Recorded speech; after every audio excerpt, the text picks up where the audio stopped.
Act like you don't know. No, baby, don't do like that. Girl, come feed me, don't be stingy. Why you gonna do like that? Hey guys, ça qu'a fait? Aujourd'hui, je fini avec une autre vidéo pour nous. Vidéo aujourd'hui, je vais faire un petit papita.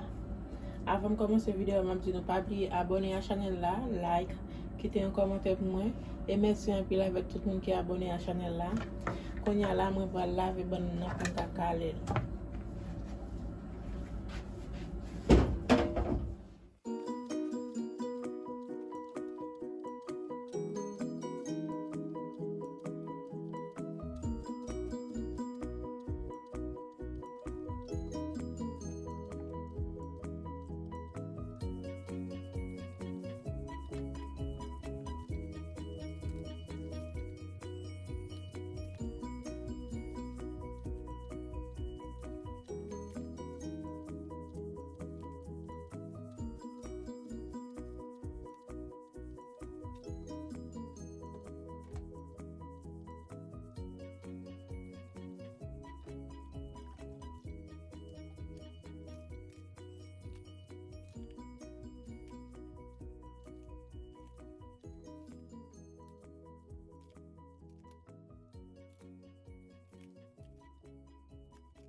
Ok guys, je finis acheter le banane.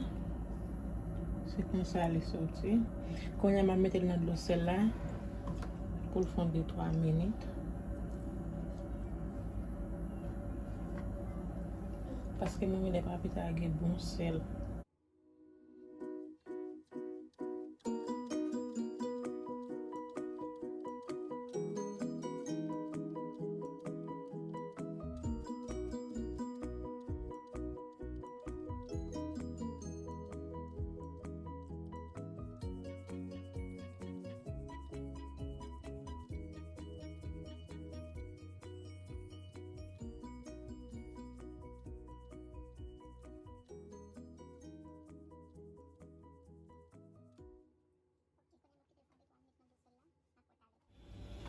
Ok guys, quand il y a banane qui font un petit sel, quand il y a pas le mettre dans l'huile là, je vais mettre l'huile là chaud.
Ok guys, mwen fini avèk ti video a, se kon sa papita a soti.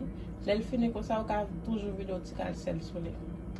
Ok guys, mwen di nou pa bli abone a chanel la, like, kite yon komentè mwen, e mersi avèk tout bel mwen yo ki abone a chanel la. Nan pou yon lot ti video. Bye!